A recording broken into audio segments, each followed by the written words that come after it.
Untuk menjadi pelatih sepak bola selain harus memiliki lisensi kepelatihan, minimal para pelatih juga harus memiliki pengalaman mengolah si kulit bundar.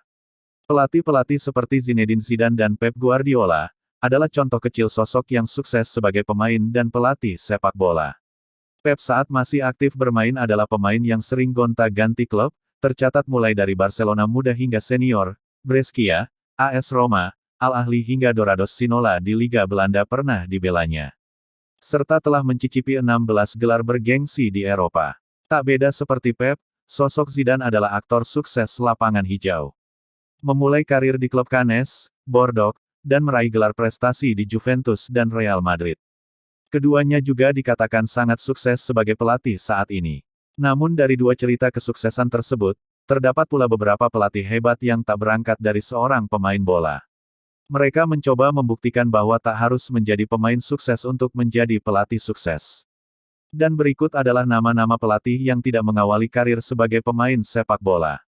Julian Nagelsmann. Saat ini Nagelsmann adalah manajer klub papan atas Jerman Bayern Munchen. Sebelum berkarir sebagai pelatih seperti saat ini Nagelsmann pernah mencoba keberuntungan sebagai pemain sepak bola di klub Liga 2 Jerman pada tahun 2002 hingga 2008, namun karirnya tak begitu berkembang.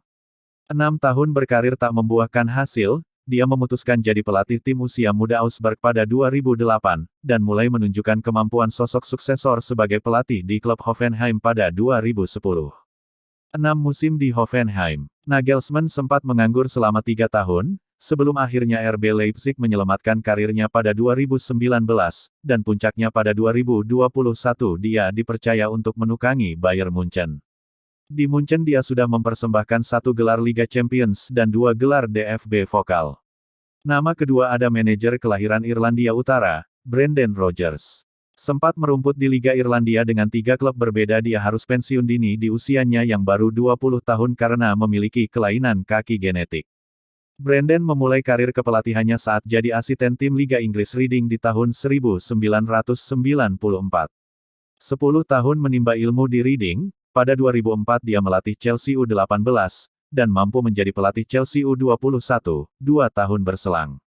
Setelahnya dia melatih tim-tim Inggris seperti Watford, Reading, Swansea, Liverpool hingga Celtic. Di Celtic karir kepelatihannya menunjukkan peningkatan yang luar biasa. 3 gelar Liga Skotlandia, 2 gelar Skotlandia Cup mampu dia raih. Dan di tahun 2019 mantan juara Liga Inggris Leicester City menunjuknya sebagai pelatih utama hingga tahun 2025, bersama The Fox, 1 gelar FA Cup dan 1 gelar Piala Liga sudah direngkuhnya. Meski di Liga Primer The Fox harus terseok-seok di papan tengah. Sosok selanjutnya adalah pelatih yang identik dengan udutnya, Maurizio Sarri. Allenatore kelahiran kota Napoli itu tak pernah sekalipun merasakan sebagai pemain sepak bola. Namun untuk karir kepelatihannya jangan diragukan lagi.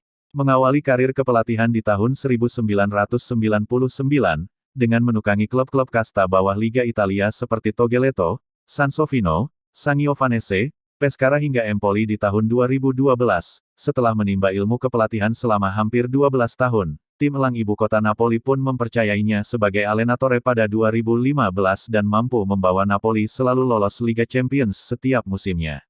3 tahun berselang Chelsea pun memilihnya untuk menggantikan kompatriotnya Antonio Conte untuk mengisi kursi kepelatihan.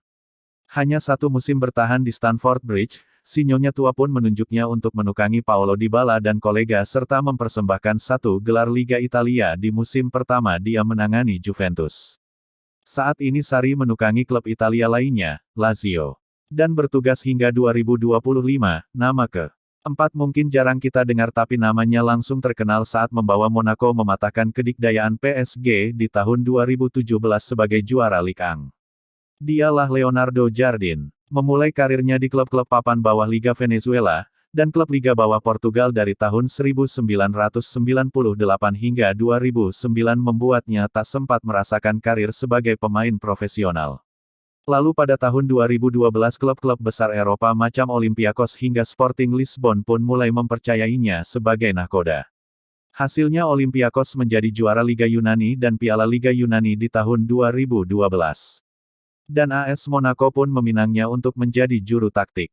Hasilnya seperti disebut di awal. Dominasi PSG pun runtuh di musim itu serta berhasil mengorbitkan pemain seperti Fabinho hingga Bernardo Silva. Bahkan saat ini Jardim akan menjadi penantang serius seorang Cristiano Ronaldo di Liga Arab. Nama terakhir mungkin jarang didengar sekarang. Namun kiprahnya saat menukangi klub kota London, Tottenham Hotspur dan Porto telah membuat kita mengenal sosok seorang André Villas-Boas. Sempat menjadi asisten pelatih Jose Mourinho di Porto saat usianya baru 21 tahun, menjadikannya sebagai asisten pelatih termuda di Eropa saat itu. Setelah kepergian Mou pada musim 2010-2011, dia membuktikan kualitasnya sebagai pelatih yang cukup diperhitungkan di Eropa dengan meraih treble winner bersama Porto. Setelah pencapaian itu Chelsea yang doyan gonta-ganti pelatih menunjuknya sebagai manajer baru. Dan hasilnya tak sesuai ekspektasi, dia pun senasib dengan seniornya Jose Mourinho, menjadi kesakitan setelah dipecat. Setelahnya karirnya pun bergonta-ganti klub mulai dari Spurs, Zenit Strong, Shanghai Port China dan klub terakhir yang ia tukangi adalah Marseille di tahun 2021. Setelah itu hingga sekarang André Villas-Boas sudah resmi menganggur dan lebih banyak menunggu PKH dari pemerintah.